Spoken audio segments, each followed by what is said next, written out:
आज का ये दिन ऐतिहासिक दिन है और ये केवल हमारे राज्य के लिए ही नहीं बल्कि पूरे भारतवर्ष के लिए आज ये बहुत ऐतिहासिक दिन है, क्योंकि आज हम समाज में समानता स्थापित करने से उद्देश्य से बनाई गई समान नागरिक संहिता को देवभूमि उत्तराखंड में लागू करने जा रहे हैं।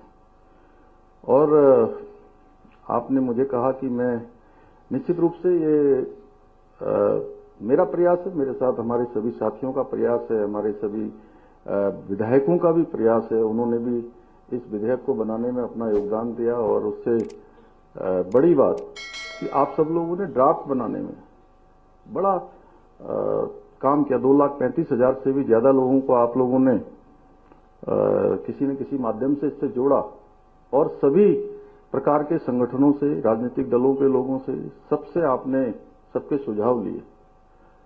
लेकिन सही में इस गंगा को निकालने का श्रेय अगर किसी को जाता है तो देवभूमि उत्तराखंड की जनता को जाता है, जिन्होंने हमको जो है इसके लिए अपना आशीर्वाद दिया। आज उत्तराखंड में यूसीसी लागू करके हम संविधान निर्माता बाबा साहब भीमराव अंबेडकर जी सहित संविधान सभा के सभी सम्मानित सदस्यों को अपनी सच्ची भावांजलि अर्पित कर रहे हैं।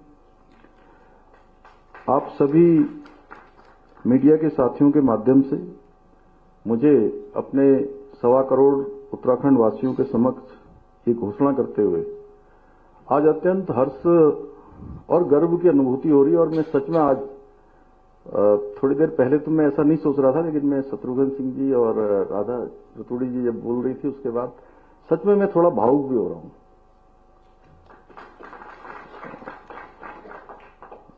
कि इसी क्षण से आज उत्तराखंड में इसी क्षण से समान नागरिक संहिता पूर्ण रूप से लागू हो गई है और इसी क्षण से उत्तराखंड राज्य के समस्त नागरिकों के संवैधानिक और नागरिक अधिकार एक समान हो गए हैं। और इसी क्षण से सभी धर्म की महिलाओं को समान अधिकार प्राप्त हुए हैं।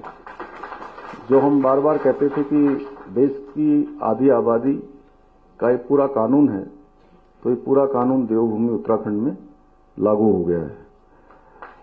आज के इस अवसर पर मैं आदरणीय प्रधानमंत्री श्री नरेंद्र मोदी जी, आदरणीय गृह मंत्री श्री अमित शाह जी को भी समस्त उत्तराखंड वासियों की ओर से हार्दिक धन्यवाद देता हूं कि जिनके मार्गदर्शन में आज हम इस कानून को देवभूमि में लागू करने में सफल हुए हैं।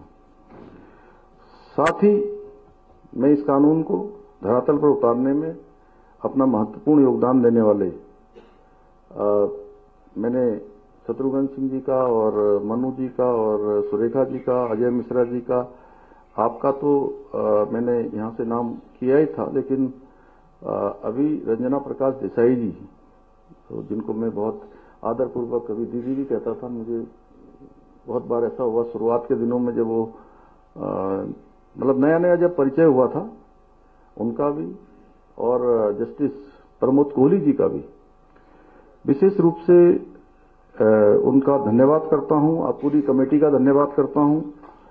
नियमावली बनाने के सभी सदस्यों का, उनके अध्यक्ष जी का, शत्रुघ्न सिंह जी का, उनका भी, और हमारे विधानसभा के सभी सदस्यगणों का, और न्याय एवं विधायी विभाग से संबंधित सभी अधिकारीगणों का, गृह विभाग, पुलिस विभाग, हमारे सभी विभाग जिनका अभी शत्रुघ्न सिंह जी ने नाम लिया, आईटी विभाग के लोग हैं, कौन कौन से हैं शैलेश जी, और आईटीडीटी और सभी विभागों ने और सभी कार्मिकों ने, गार्गी जी का नाम लिया, उनका लिया, नितिका जी का लिया, राम उनियाल जी का लिया, तो और कोई है? हाँ, उन सभी का और सभी संबंधित अधिकारीगणों का, हमारे सभी कार्मिकों का मैं धन्यवाद देता हूं। और ये क्षण मेरे लिए आज सच में बहुत भावनात्मक क्षण है, क्योंकि जो हमने संकल्प लिया था 2022 के विधानसभा चुनाव में अपने प्रदेश के देवतुल्य नागरिकों से जो हमने वायदा किया था, आज हम वो वादा पूरा कर रहे हैं। और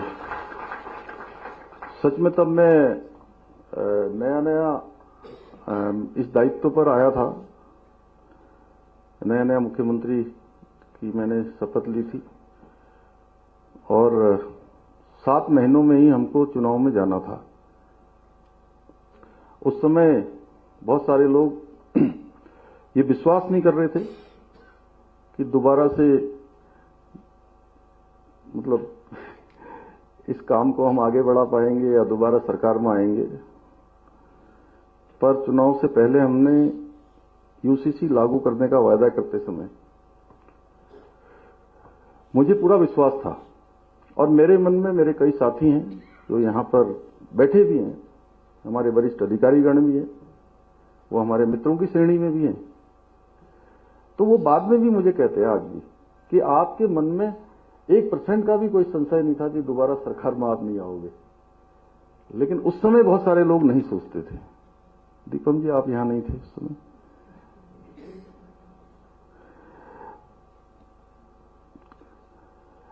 मुझे पूरा विश्वास था कि देवभूमि उत्तराखंड की जनता इस देवतुल्य कार्य में हमारा अवश्य साथ देगी, और हुआ भी यही। उत्तराखंड में पहली बार राज्य स्थापना के 22 सालों के बाद पहली बार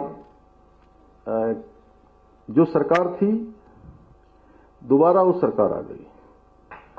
ये राज्य के अंदर एक राज्य में मिथक बना हुआ था। पहले एक परिपाटी थी कि हर बार सरकार बदल जाती है। क्यों रणबीर जी, आप तो मेरे साथ डीआईपीआर के डायरेक्टर थे उस समय, आपसे बेहतर कोई नहीं जान सकता है। थोड़ा हास्य विनोद भी हो जाए, क्योंकि आपकी बातें सुन के थोड़ा लोग जो है अभी हाँ नहीं, लास्ट में तो आपने उसको सरल बना दिया, जो सरलीकरण हमारा मंत्र है। लेकिन शुरुआत में थोड़ा सा मुझे लगता है कि दिमाग में जोर पड़ा होगा थोड़ा। मैं गलत तो नहीं कह रहा हूं? क्यों मुन्ना भाई साहब, आप तो बहुत हमारे संविधान के वो हैं। तो और हमने दोबारा जैसे ही हम सरकार में आए, उसके पहले दिन से ही, क्योंकि हमने ये संकल्प लिया था हमारे प्रधानमंत्री आदरणीय मोदी जी के नेतृत्व में, जब हम उस चुनाव में गए थे, तो हमने कहा था कि नई सरकार के गठन होते ही हम सबसे पहला एक काम करेंगे, हम देवभूमि उत्तराखंड में समान नागरिक संहिता लागू करने के लिए पहले दिन से काम करेंगे और पहला निर्णय हम वही लेंगे। और हमने पहला निर्णय वही किया था। हमने अपना काम प्रारंभ कर दिया और आज वो दिन आ गया, आ ही गया। लगभग 3 साल हो गए। मुझे याद है कि 12 फरवरी 2022 को मैंने ये संकल्प देवभूमि उत्तराखंड की जनता के सामने रखा था, और लगभग 3 साल होने को है। और वो दिन आज, उस दिन की जो प्रतीक्षा थी, वो प्रतीक्षा हमारी पूरी हुई, जिसका हमें बेसब्री से इंतजार था। भाइयों बहनों, अगर मैं एक वाक्य में कहूं तो समान नागरिक संहिता जाति, धर्म, लिंग आदि में अंतर के आधार पर कानूनी मामलों में होने वाले भेदभाव को समाप्त करने का एक संवैधानिक उपाय है। इसके द्वारा सभी नागरिकों को समान अधिकार देने का प्रयास किया गया है। इसके लागू होने से प्रदेश में सच्चे अर्थों में महिला सशक्तिकरण सुनिश्चित हो सकेगा, जिसके बारे में मैंने अभी कहा कि सशक्तिकरण भी होगा, सुरक्षा भी होगी। लागू होने से प्रदेश में सच्चे अर्थों में महिला सशक्तिकरण सुनिश्चित हो सकेगा, जिसके बारे में मैंने अभी कहा कि सशक्तिकरण भी होगा, सुरक्षा भी होगी। इसके द्वारा जो कुछ कुरीतियां हैं, अब हलाला, इद्दत, बहुविवाह, बाल विवाह, 3 तलाक आदि जो कुप्रथाएं हैं, उन पर पूरी तरह से रोक लगाई जा सकेगी। हमारे मीडिया के मित्र, मुझे बीच में मैं दिल्ली के चुनाव में था तो वहां मुझसे मिलने आए थे, तो कुछ लोगों ने मुझसे प्रश्न किया था ऑन कैमरा कि आपने इसमें से जनजातियों को अलग कर दिया है, तो ये समान नागरिक संहिता कैसे है? अब मैं थोड़ा टेक्निकल भी हो गया आप लोगों के साथ, बहुत ज्यादा नहीं, लेकिन फिर भी, क्योंकि आप लोगों को तो लिखना पढ़ना होता है और सब बनाना होता है, वो फेस तो हम ही लोगों को करना होता है, जवाब हमको ही देना होता है। तो हमने संविधान के अनुच्छेद 342 के अंतर्गत वर्णित हमारी अनुसूचित जनजातियों को इस संहिता से बाहर रखा है, जिससे कि उन जनजातियों का और उनके रीति रिवाजों का संरक्षण किया जा सके। और वैसे हमारी ड्राफ्ट कमेटी जब उनके पास गई थी तो उन्होंने कहा था उस समय कि हमारी जो पहले इस प्रकार की जो भी बातें थी, अब हम उस तरह से नहीं है मतलब, लेकिन फिर भी अगर हमको कुछ समय दे दिया जाए तो भारत के संविधान में जो विशेष उनको प्रिविलेज मिला हुआ है, उसी के अनुरूप ये ड्राफ्ट बनाते समय ड्राफ्ट कमेटी ने उसका ड्राफ्ट में उन सभी प्रावधानों को किया है।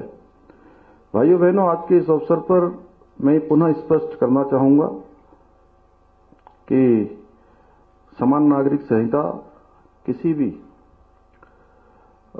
धर्म या पंथ के खिलाफ नहीं है। बार बार ये बात भी आती है कि साहब, क्यों सादाब शमसी जी, बार बार ये बात आती है कि जो है ये किसी को टारगेट किया जा रहा है। ये किसी को टारगेट करने जैसी कोई बात नहीं है।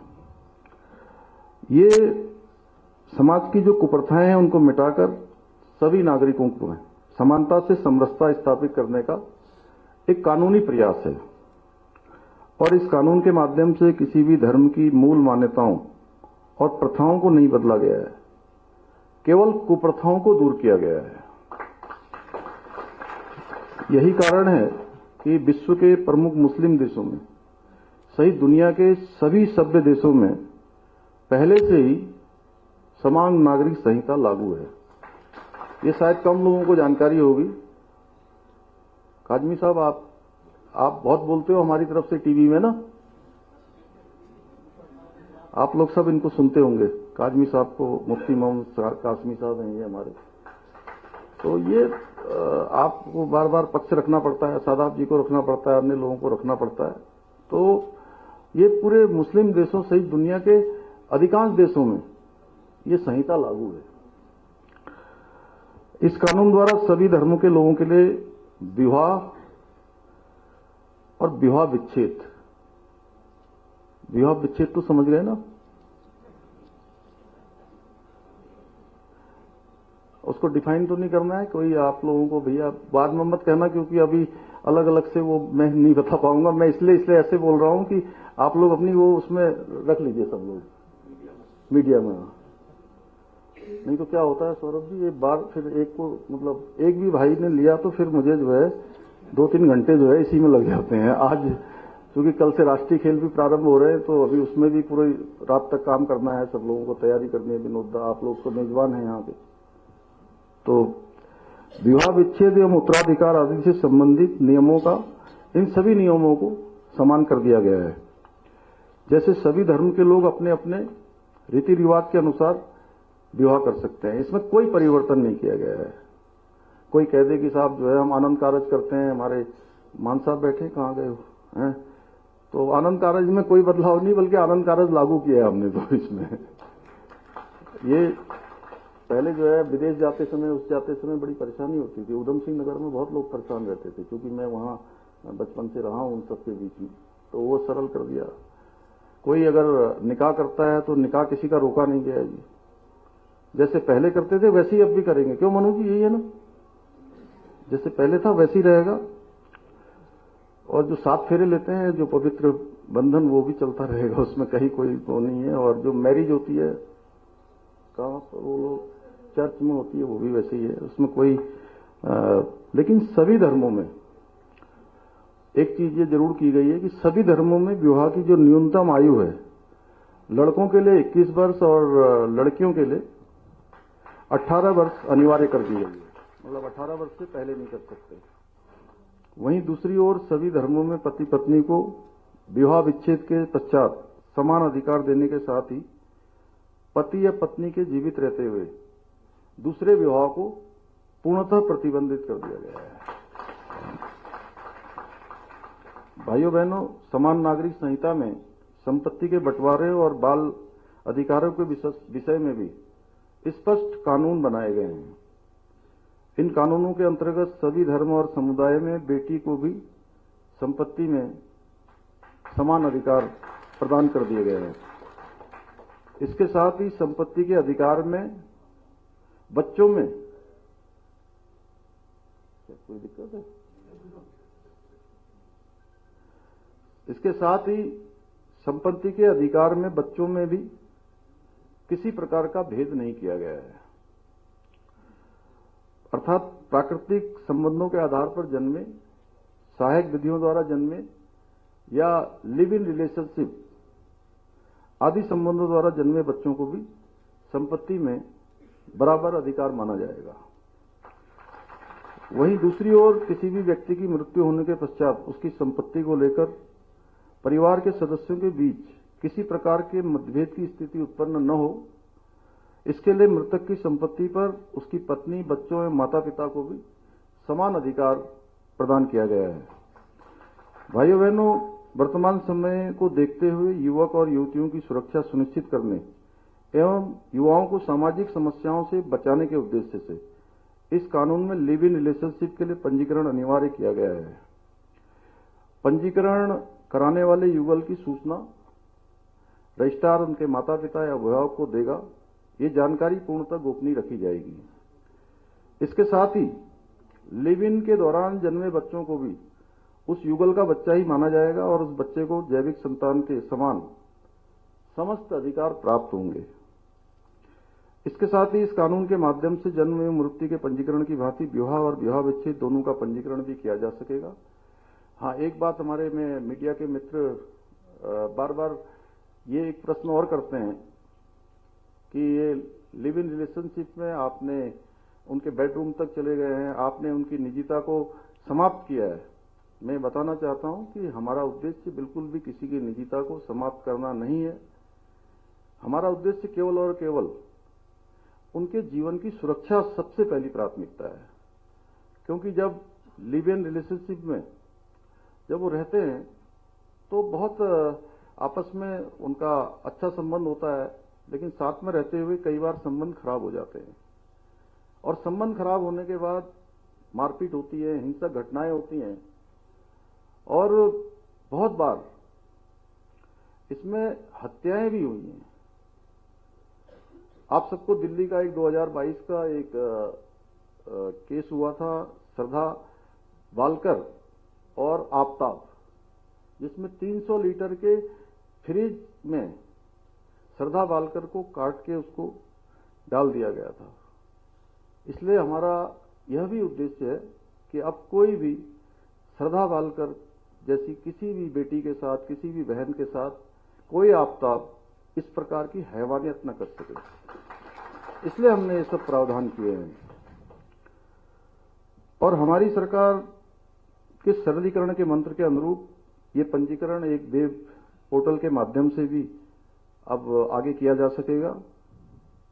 हमने समान नागरिक संहिता लागू करने के साथ ही इसके क्रियान्वयन हेतु एक प्रभावी एवं स्पष्ट नियमावली को भी लागू किया है और इस नियमावली के माध्यम से ये सुनिश्चित करने का प्रयास किया गया है कि किसी भी नागरिक को अपना रजिस्ट्रेशन करवाने में कोई समस्या ना आए।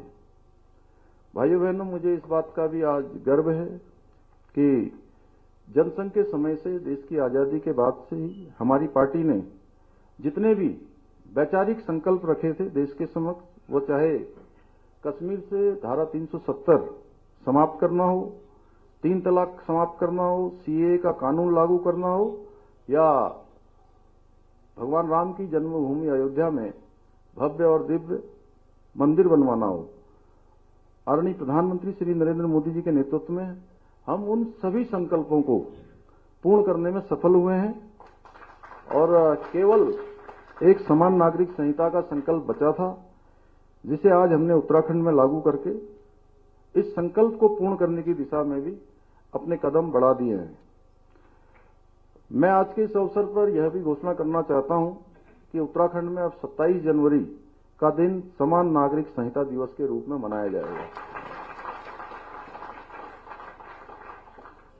भाइयों बहनों, जिस प्रकार से पतित पावनी मां गंगा देवभूमि उत्तराखंड से निकलकर पूरे देश भारत को अपने पवित्र जल से अभिषेचित करती है, जल और जीवन देने का काम करती है, उसी प्रकार से ये उत्तराखंड से निकलने वाली समान नागरिक संहिता की गंगा भी ये समृद्ध धारा देश के